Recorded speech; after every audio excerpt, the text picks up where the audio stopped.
প্রতিটা জার্নির একটা শেষ হয়, কিন্তু ঘরে ফেরার পথটাও একটা নতুন সফর। দীঘায় 3টে দিন কাটিয়ে আজ ঘরে ফেরার পালা। বাড়ি থেকে দীঘা এসেছিলাম NH-19 ধরে। ফেরার সময় বেছে নিলাম অন্য পথ। গ্রামের রাস্তা, মাটির গন্ধ, নদীর সৌন্দর্য। যে পথে ভিড় নেই, হর্ন নেই, শুধু আছে বাংলার আসল রূপ। চলো তাহলে গল্পটা শুরু থেকে শুরু করি। সবার প্রথম আমি মিল্টন, তোমাদের সকলকে স্বাগত ট্রাভেল উইথ মিল্টন চ্যানেলের আর একটা নতুন ট্রাভেল জার্নি ভিডিওতে।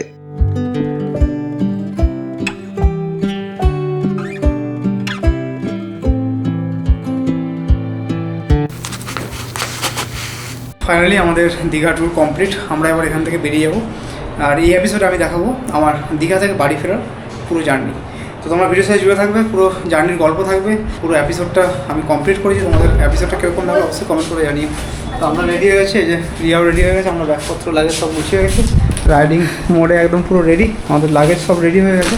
এবার আমরা এখান থেকে বেরিয়ে যাচ্ছি। চলো এবার নিচে যাই, ব্যাগ প্যাক করি, দিয়ে মোটামুটি লাগেজ সেটা দিয়ে আবার কথা হচ্ছে।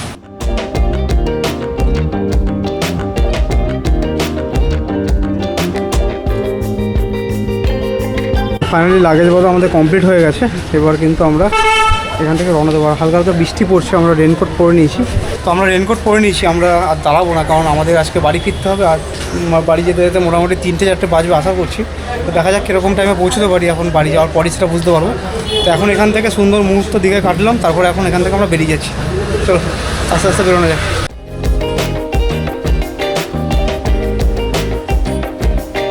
দীঘা থেকে বেরিয়ে প্রথমেই পাশ দিয়ে গেলাম জগন্নাথ মন্দিরের। গাড়ি থামালাম না, কিন্তু মনে মনে একবার মাথা নত করলাম। এই মন্দিরটা এই ট্রিপে অনেক কিছু দিয়েছে, শান্তি দিয়েছে, আশীর্বাদ দিয়েছে। রাস্তা থেকেই বললাম জয় জগন্নাথ, ভালো রাখো সবাইকে।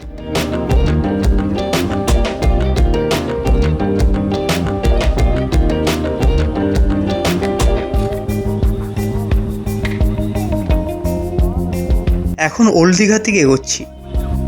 এই রাস্তায় কতবার এসেছি এই কয়েকদিনে, কিন্তু আজ শেষবার। ওল্ড দীঘার সেই জীবন্ত বাজার, সেই সিফুডের গন্ধ, সেই কোলাহল পেছনে রেখে যাচ্ছি, কিন্তু মনে রয়ে যাচ্ছে সব কিছুই।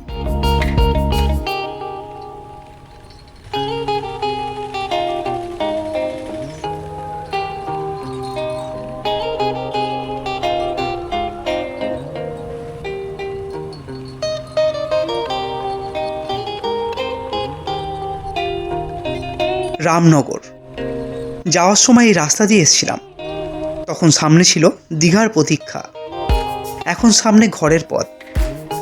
দুটো যাত্রার অনুভূতি সম্পূর্ণ আলাদা, কিন্তু দুটোই সুন্দর।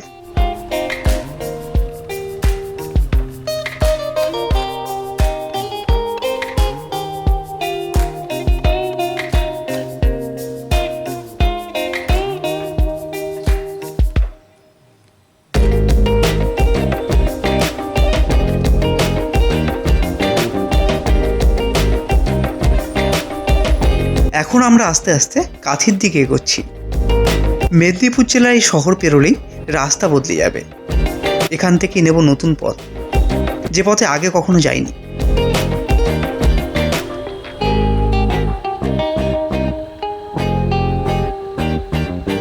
কাঁথি, এই শহরটার নাম আজ সারা বাংলায় পরিচিত, কারণ এই কাঁথির ছেলেই স্যার শুভেন্দু অধিকারী, পশ্চিমবঙ্গের নতুন মুখ্যমন্ত্রী।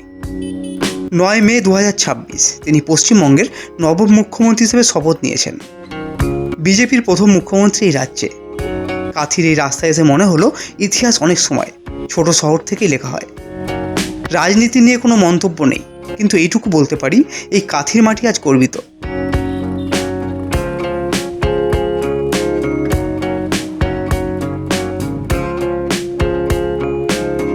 তো হোটেল থেকে বেরিয়ে আমরা প্রায় 40 কিলোমিটার মতো রাইড করলাম, আর এখন সময় হয়েছে 11:23। তো আমরা মারিস্তা বলে একটা জায়গায় দাঁড়িয়েছি, একটা মানে হোটেলে দাঁড়িয়েছি। একটু সকালের ব্রেকফাস্টটা কমপ্লিট করি। আমরা সকালে থেকে চা খেয়েছি তালসারি সি বিচের কাছে, তারপরে আর কিছু খাওয়া হয়নি। এই যে এখানে শেরপাকে দাঁড় করালাম, আর তার ঠিক সামনেই এই হোটেলটা রয়েছে।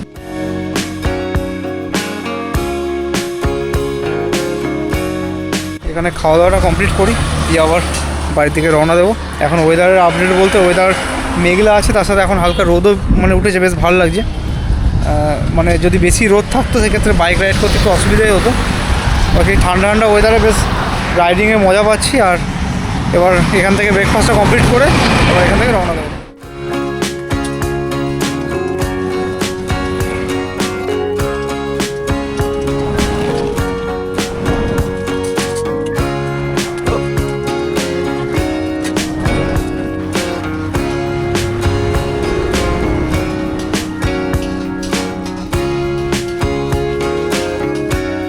তো আমাদের খাওয়া কমপ্লিট হয়ে গেছে, খুব সুন্দর খেলাম এখানে।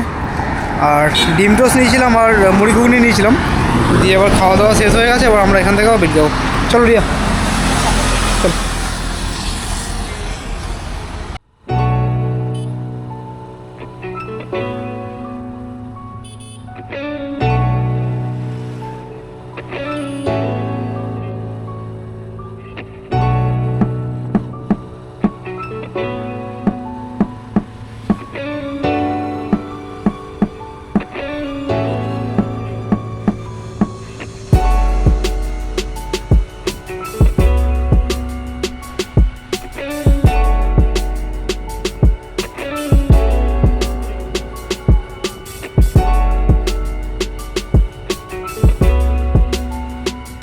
খেজুরি।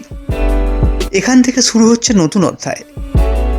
যাওয়ার সময় সরাসরি NH-19 ধরেছিলাম, ফেরার সময় বেছে নিলাম গ্রামের পথ। এই সিদ্ধান্ত নেওয়া হয়েছিল রাতে। মনে হয়েছিল এই রাস্তায় ফিরবো কেন, বাংলায় আরও অনেক পথ আছে, সেই পথগুলো দেখা দরকার।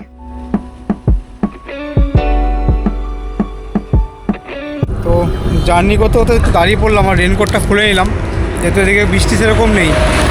আর দাঁড়িয়ে দুটো তিনটে পার্ক কিনে নিয়েছি, পার্কগুলো খাবো। জার্নিতে এই পার্কগুলো খেলে কি হয়, মানে চোখে আপনার ঘুম আসবে না। এই জিনিসটা মানে আমি লক্ষ্য করেছি, আমি ট্রাভেল করলে এগুলো নিয়ে যাই সাথে করে। তো এখন রাস্তা দিয়ে কিনে নিলাম, জাস্ট এটা খাওয়া দাওয়া করছে, এই যে দুজনে দাঁড়িয়ে গেলাম। আবার খাওয়া দাওয়া করে এখন এখান থেকে আবার বেরিয়ে যাবো। আর এখন সময় হয়েছে 1টা বেজে গেছে, আর আমাদের এখনও প্রায় 180 কিলোমিটার বাকি আছে। তো কোনো হুটোবাটি নেই, তাড়াহুড়ো করবো না, আস্তে আস্তে যাবো। সারাটা দিন হাতে টাইম আছে। তো চলুন আস্তে আস্তে যাই, আবার মোটর ব্লগিং সেট হবে, আবার গল্প হচ্ছে।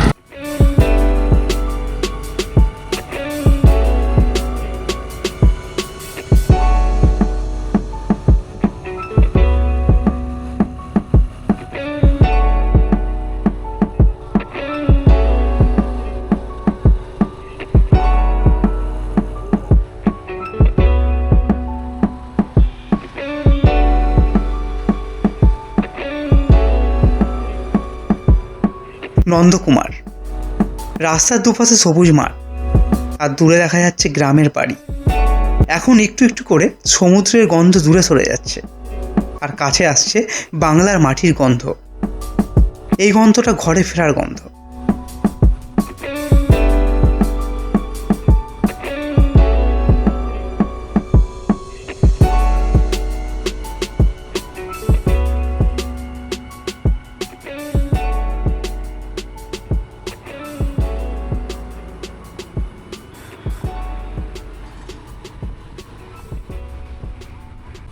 এখন আমরা নৌপালায়। এখান থেকে ন্যাশনাল হাইওয়ে বাইপাস করে শরৎ রোড ধরব। এই রাস্তাটা অনেক কম পরিচিত, কিন্তু যারা এই পথে গেছে তারা জানে এই রাস্তার সৌন্দর্য। গ্রামের মধ্যে দিয়ে, মাঠের পাশ দিয়ে, হাইওয়ের ভিড় এড়িয়ে, এটাই আমাদের পছন্দ।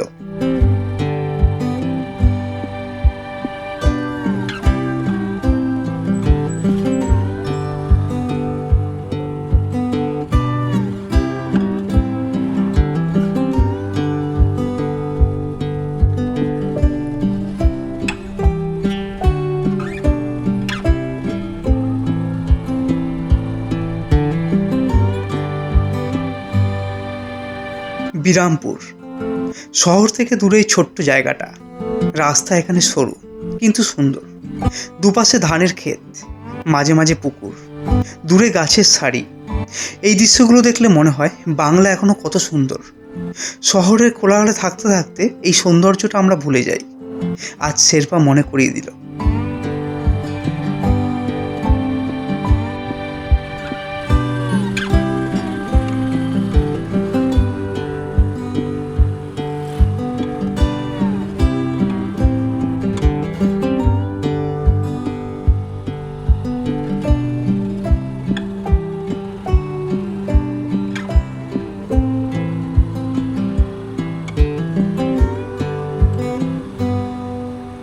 গ্রামের রাস্তায় শেরপা।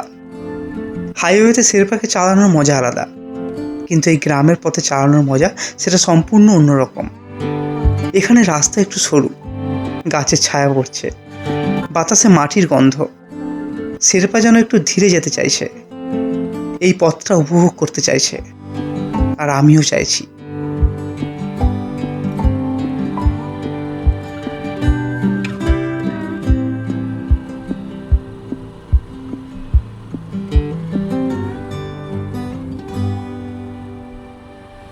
তো NH 16 ছেড়ে আমরা তো যে শরতের যে রোডটা সেখান থেকে আমরা ভেতর দিকে চলে এসেছি। এখন আমরা এখান থেকে যাচ্ছি, এই রোডটার নাম হচ্ছে নাডিট আর আমতা রোড, মানে আমতা যাওয়ার রাস্তা। এটা এত গ্রিনারি রাস্তাটা, আসার পথে তোমাদের তো দেখালাম ভিউ, মানে পুরো মানে রাস্তা যেখান থেকে শুরু হয়েছে আর পুরো যতটা এগোচ্ছি, মানে এরকম গ্রিন রাস্তা আমি কোথাও দেখিনি। তোমরা যদি দীঘা যাও তাহলে অন্তত এই রাস্তাটা দিয়ে একবার হলেও কিন্তু রাইড করে দেখতে পারো। মানে তোমাদের সত্যি কথা বলছি, ভালো লাগবে। আমার কথা শুনে একবার যদি আসো তোমরা, সত্যি কথা বলছি, এত সুন্দর লাগবে। এরকম গ্রিন রাস্তা আমি অনেক জায়গায় গেছি, এরকম গ্রিন রাস্তা দেখিনি, তাই তো রিয়া? এরকম রাস্তা দেখিনি, এরকম রাস্তা সিরিয়াসলি দেখিনি। পুরো গ্রাম্য প্রকৃতি, একদম পুরো গ্রিনারিতে ভরা, অসম্ভব সুন্দর রাস্তা। তোমরা যদি এদিক থেকে যাও কোনো সময়, অবশ্যই তাহলে এই রাস্তা দিয়ে একবার মানে গিয়ে দেখো। এটা হচ্ছে নারিট টু আমতা রোড। তো চলো এবার সামনের দিকে আরও এগোই, আরও সামনে কী পাই সেটা তোমাদের এই ভিডিওতে বলবো।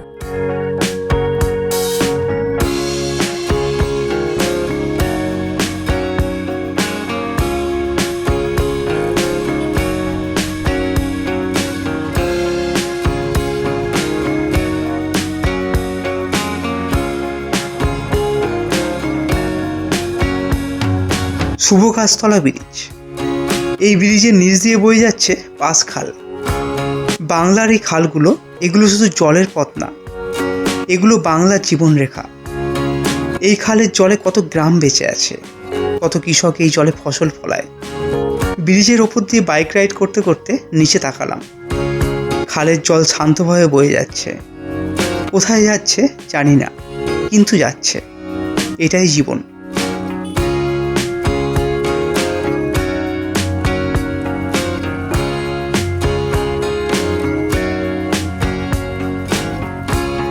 ছয়াগড়ি ব্রিজ, নিচ দিয়ে নদী বয়ে যাচ্ছে। বাংলার নদীগুলো, এগুলো দেখলে মন ভরে যায়।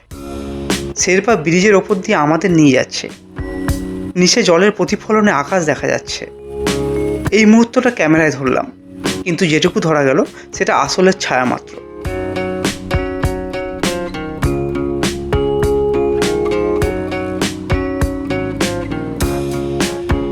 আমতা হয়ে উদয়নারায়ণপুর।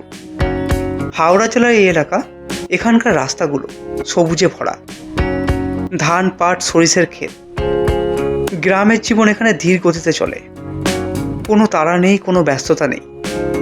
আমি মাঝে মাঝে ভাবি, এই ধীরে চলা মানুষগুলো কি আমাদের চেয়ে বেশি সুখী? হয়তো তাই। রাজাপুর, এই জায়গাটা পেরোলেই নিউ বকপলা ব্রিজ। আর একটা নদী, আর একটা ব্রিজ। বাংলার পথে চললে নদী আর ব্রিজ বারবার সামনে আসে, কারণ বাংলা নদীমাতৃক। এই নদীগুলোই বাংলার পরিচয়। New Bakpola bridge. ব্রিজের ওপর থেকে দুদিকে তাকালাম। একদিকে নদী দক্ষিণে বয়ে গেছে, অন্যদিকে উত্তরে। আর এখন আমরা যাচ্ছি উত্তরের দিকে, ঘরের দিকে। রশিদপুর, রহিমপুর মোড়, তারাজল, এই নামগুলো হয়তো অনেকেই চেনো না, কিন্তু এই জায়গাগুলোর মধ্যে দিয়ে যেতে যেতে একটা বাংলাকে দেখলাম, যেটা সাধারণত হাইওয়ে থেকে দেখা যায় না। এই বাংলার মানুষ মাঠে কাজ করছে, শিশুরা রাস্তায় খেলছে, বয়স্করা গাছতলায় বসে আছে। এই জীবনটা সহজ কিন্তু সত্যিকারের।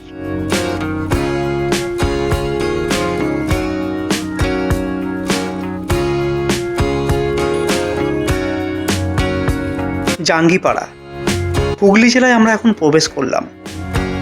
এই জেলাটা বাংলার ইতিহাসের এক গুরুত্বপূর্ণ অংশ। এই মাটিতে কত ইতিহাস ঘুমিয়ে আছে। পর্তুগিজ, ব্রিটিশ, মুঘল সবার পদচিত্র এই জেলায়। আজ সেই ইতিহাসের পথ দিয়েই আমরা ঘরে ফিরছি।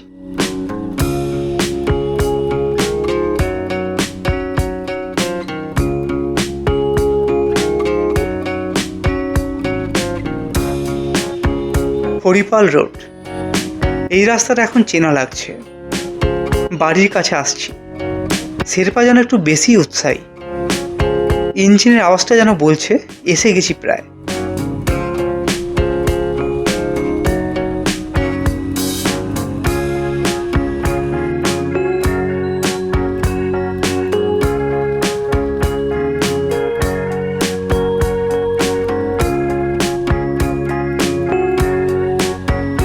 হরিপাল, এই নামটা শুনলেই মনে হয় কাছাকাছি, আর বেশিক্ষণ না। এখান থেকে ধনিয়াখালী রোড ধরব, তারপর বইছি, তারপর বৈদ্যিপুর, তারপর নিপুজি বাজার।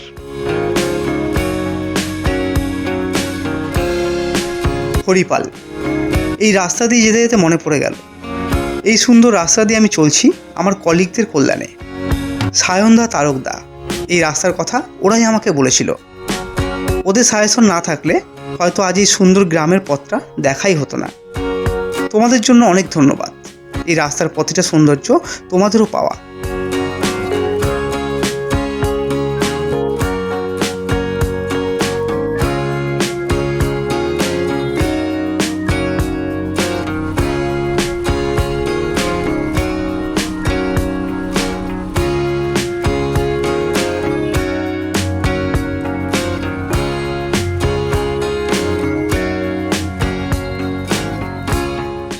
ধনিয়াখালী রোড, এই রাস্তাটা একটু সরু কিন্তু শান্ত। দুপাশে ঘরবাড়ি, মানুষজন।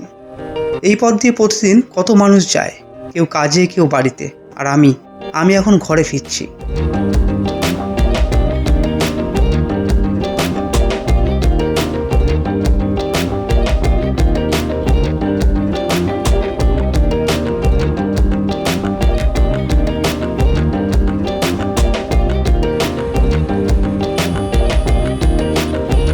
হরাল, এই রাস্তাটা আমার চেনা। যাওয়ার সময় এখানে গোল্ডেন আওয়ার দেখেছিলাম। সূর্যোদয়ের সোনালি আলোয় সেই মাঠগুলো জ্বলে উঠেছিল। আজ ফেরার সময় রাস্তাটা একটু আলাদা কিন্তু সুন্দর। বাংলার এই সবুজ, এটা কখনো পুরনো হয় না।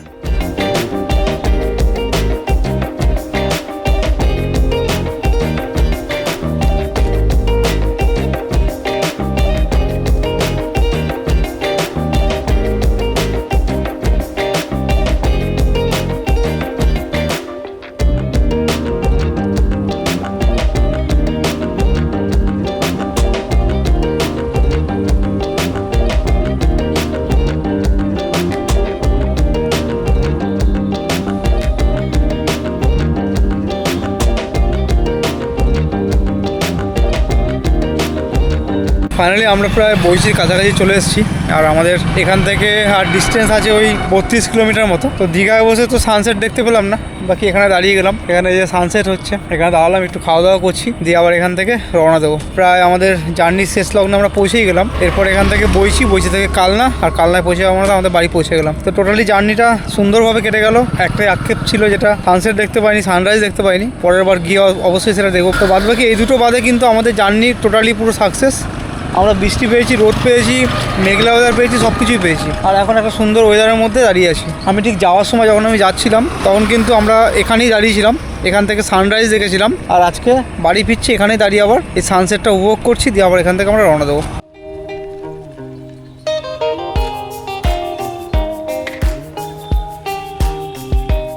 বইছি, আর মাত্র কয়েক মিনিট। বৈদ্যিপুর পেরোলেই নিপুজি বাজার। শেরপা জানে, রিয়া জানে, আমিও জানি, ঘর এখন আমাদের কাছে।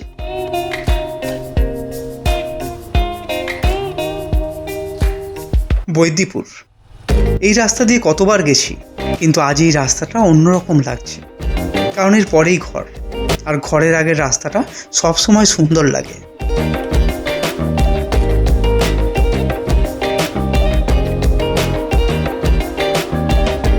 আমরা এখন নিপুজি বাজার, যেখান থেকে যাত্রা শুরু হয়েছিল, সেখানেই ফিরে এলাম।